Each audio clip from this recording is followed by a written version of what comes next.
Day 105, Graphing, Writing, and Evaluating Exponential Functions. And this is a review.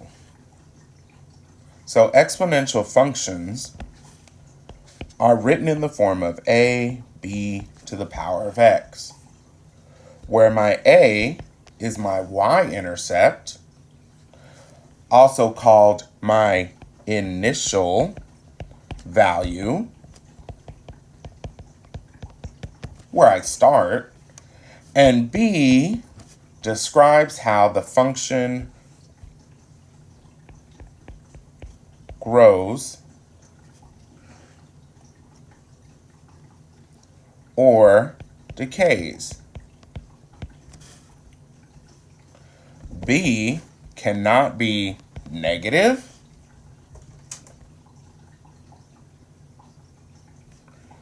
zero, or 1. So we can't be negative, 0, or 1. Because if we have a negative number, that's a totally different kind of graph. If we have it set as 0, it's going to give us a flat line. If we have it set at 1, it's going to give us a flat line as well. So, let's go ahead and go through the mechanics of what exactly these look like.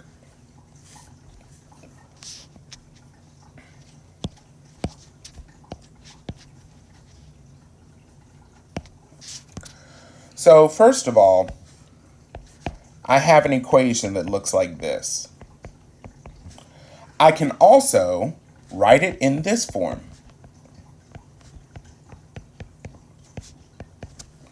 Noticing that my b value is correlated to 1 plus or minus r.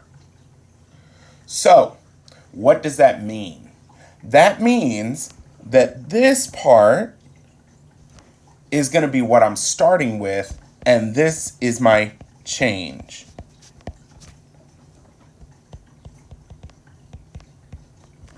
So let me take a step back to make sure that we understand this. Let's say I have an amount, whatever the number is. I'll just call it letter C. And I multiply it times 1.05. That's going to give me some other number, right? So as an example, if I have 100 and I multiply it times 1.05, I get 105. Noticing that 105 is larger than 100. How did I know that? Well, look at this. That's bigger than 1. So if I have a b that's bigger than 1, my number should increase. Let's try it a different way. 100 times 0.95. That gives me 95. And 95 is less than 100. That is consistent with what I see here. Why? Because my b is less than 1, so my number is also going to decrease.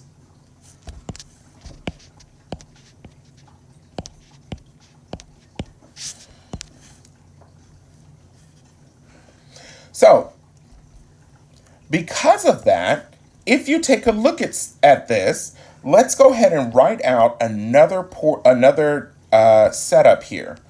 100 times 1.00. And look at that. It's exactly the same. So, if b is equal to 1, that means no change. So, if we were to relate this back and connect it to other things that we understand, this 1 really means 100%. And this 95 really means 95%. And this 1.05 really means 105%. So 1.05 means I take my original amount, add 5% to it, and I end up with a value.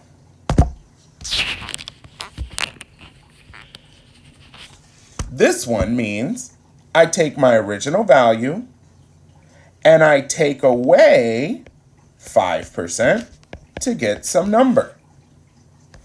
So if somebody is asking you about the relationship among these, you have to look at it in terms of 1 plus or minus r. If it's less than 1, they took away some percent. And that means that we're going to have a decay graph. If it's bigger than 1, that means they added some percent. And it's going to be a growth graph. Remembering that decay goes down, growth goes up. So let's differentiate between those two. So first I'll start with the growth graph. They're always going to look something like this. It's going to go up, up, up, up, up, up, up. Now, they're going to have an equation that looks like this, where b is going to be bigger than 1. How do I know it's going to be bigger than 1? Because it's bigger than 1, my graph is going to go up. It's going to increase or grow.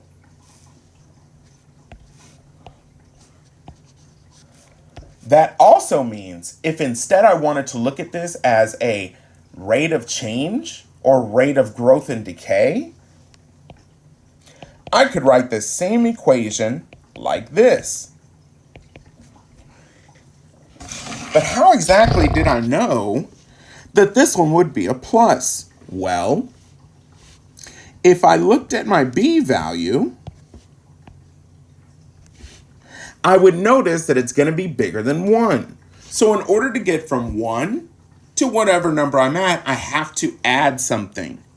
So it's going to be 1 plus r. Now, this r value is going to be my percent change.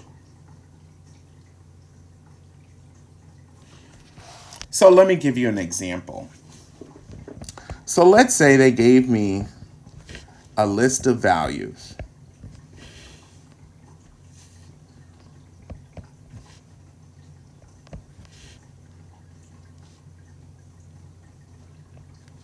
They gave me these two values and they told me that this was a exponential.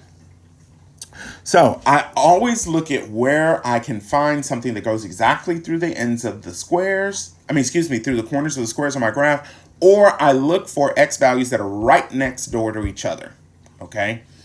So this looks like over the course of 1x, I went up. So I know that this is going to be 1 plus r. So what I'm going to do is I'm going to say, okay, how much of a change is there? It looked like that was 10 plus 1. So in order to get this, I would say a1 plus rx. So I'm going to write in my 1 plus, and how much of this did I add? Well, I said 1 was the only thing that I added. So I added 1 more out of my 10. So that makes it 1 plus 0.1 or 1.1. The other way I could have said it was I started at 10, I added 1. 1 is 10% of 10. So now I can go ahead and add 10% or 0.1, because remember we changed percents to decimals by dividing by 100 and adding it together to get the value, the b value. Another example, and I'll make this one simpler. And we're only focusing here on the b value. We're not concerned about the a value. Remember, a value is just wherever we started. So I could, if I inferred that this was going to be 10% here, I could just take away 10%, and I would know 10 times 1 minus 0.1 to take away 10% would give me 9. So my A would be 9. So let's look over here. So I'm going to say 0, 1, 2, 3.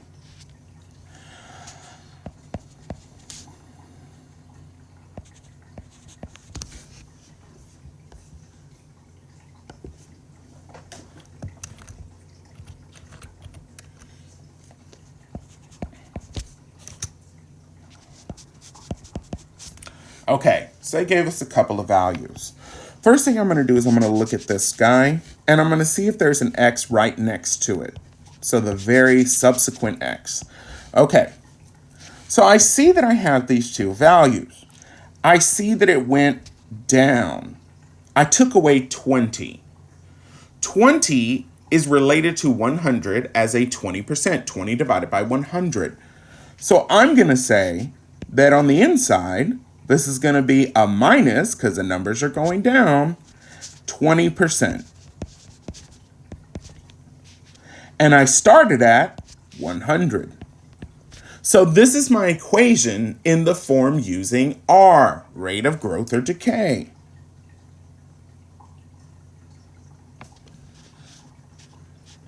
Now, if I wanted to write it as a B value, I would just go ahead and combine like terms, and I'd end up with this.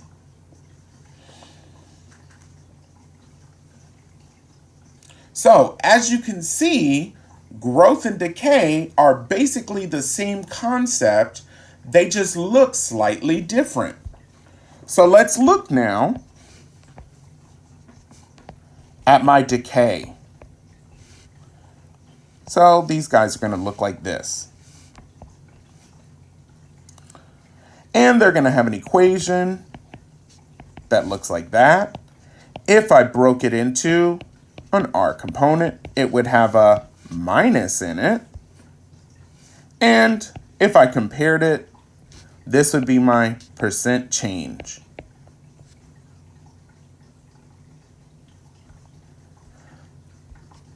So let's take a look at an actual example here. So I'm going to first look for x's that are right next to each other. First of all, I see a y-intercept where x is equal to 0. So my A is going to be equal to 8.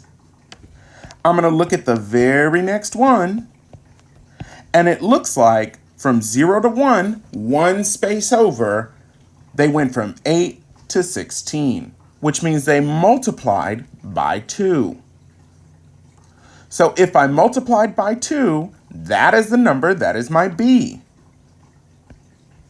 So my equation, my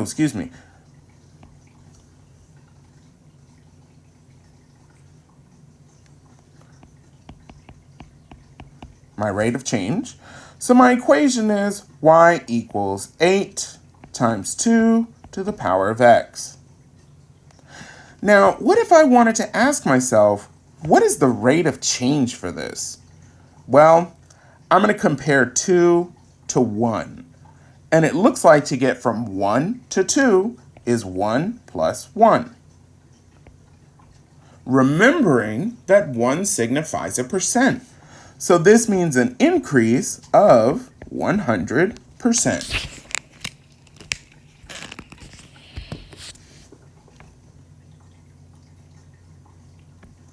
So even if they ask you, what is the rate of change? It's 2. What is the percent change? 100%. So that means that I'm adding the same amount that I'm starting with every single time. So from 8 to the next position, I'm going to add 8. From 16 to the next position, I'm going to add 16. From 32 to the next position, I'm going to add 32. Or, much like the geometric arithmetic sequences that we learned before, you're simply just multiplying continuously. So I started here with 2, times 2 is 4, times 2 is 8, times 2 is 16, times 2 is 32. All right, next one. So, remembering that we are not able to read a graph unless it goes exactly through the corners of the boxes. So I'm going to look for where it goes exactly through the corners of the boxes, and I found them at -1 and 0 for x's. For that -1, it has a y value of +8. For that 0, it has a y value of 2. Now, because this one is my y-intercept, that's going to be my a value automatically. But my b value is going to be a little bit more tricky.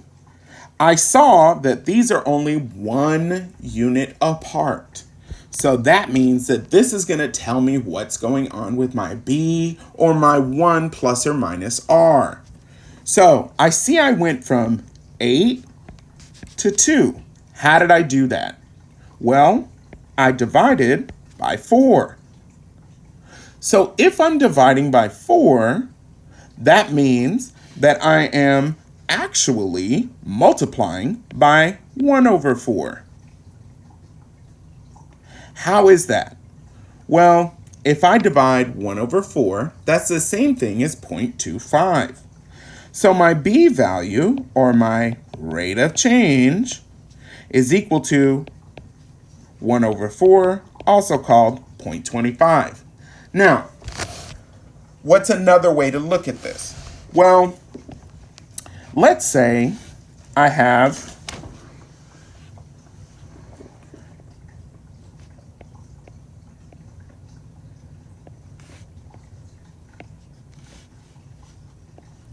eight blocks. I went down to 2 blocks. So that means that these two guys are still there, and I took away all these guys up here.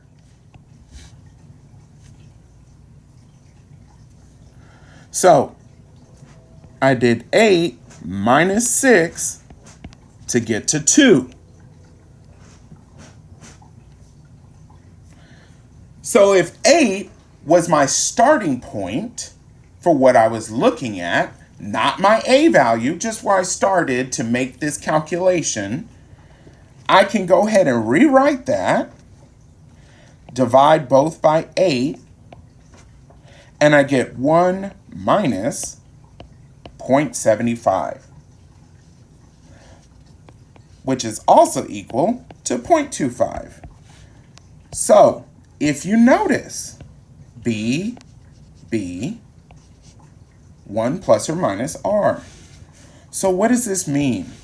This means a decrease in 75%, or of 75% per x value. So my equation can be written 2 different ways. I can say y equals 2 times 0.25 to the power of x, or y equals 2 times 1 minus 0.75 x. Now, these are related. I could have also inferred this by looking at the number. I saw that this number on the inside is smaller than 1. In order to get from 1 to this number, I subtracted 0.75. Hence why I see that this is correct. Okay. So again, my equation can be written in this form, where A is the initial amount, R is my rate of growth or decay, and X is the number of time intervals that have passed. So this is usually going to be days, months, years, something along those lines. So sometimes they'll give us clues in the problems that tell us about whether or not this is going to be a growth or a decay. So signal words for growth are going to be things like increase, growth, appreciate. Things that tell us decay are going to be things like decrease, decay, dying, depreciate. Okay.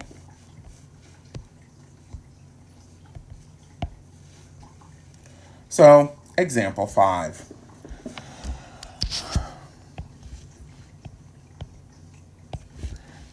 The population of fish in a certain lake is estimated to be 3,600 and decreases at a rate of 4.1% each year.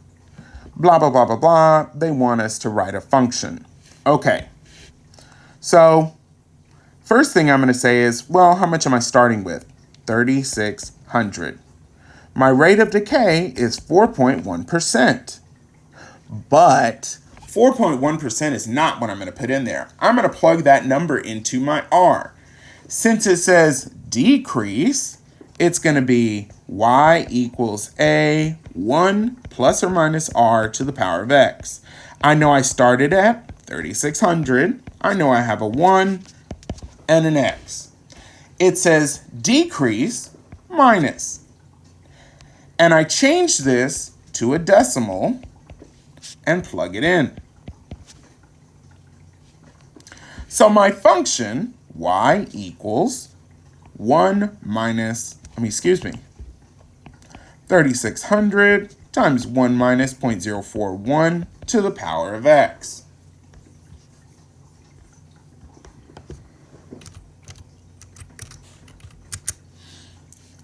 I could have also have written this as 0.959, meaning that it's going to have 95.9% of what it had last year.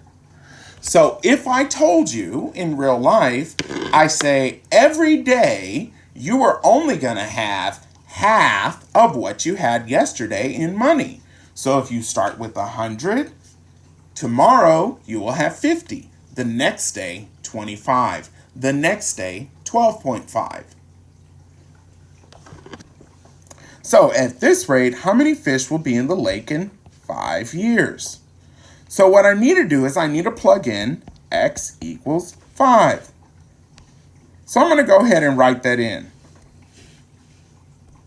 So this will be 3,600 times 1 minus 0.041 to the power of 5. 2920.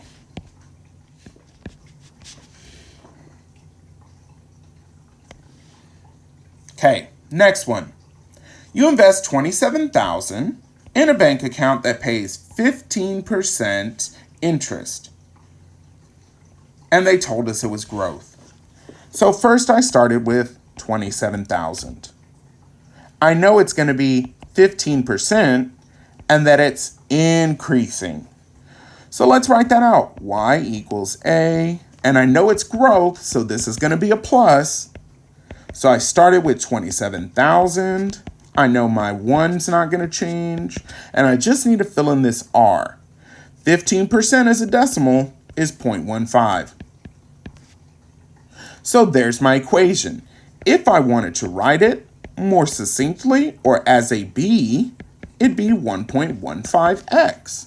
And if I look at this and I see that I'm multiplying times 1.15, that means my numbers should always be going up.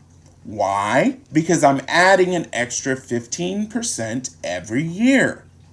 So, at this much rate, how much money will be in your account in 5 years? X equals 5. Let's take a look.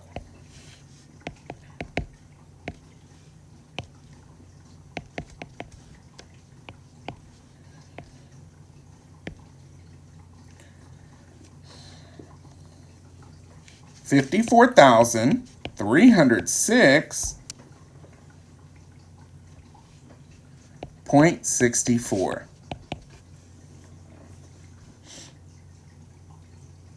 Now, we can also use our calculator in order to make a regression for these. So, what I'm going to do is I'm going to go ahead and take this example as well as this one.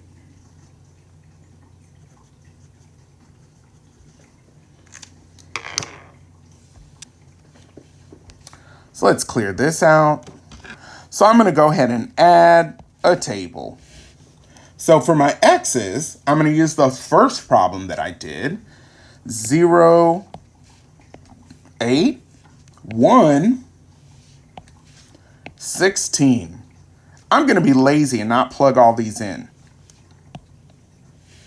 Now I'm going to say y1 is approximately a b to the power of x1. Noticing that the x1 at the top, y1 at the top, or where I plugged in my values, and I'm asking it a relationship between y1, x1. So it gave me an equation of y equals 8 times 2 to the power of x. Exactly what we got earlier.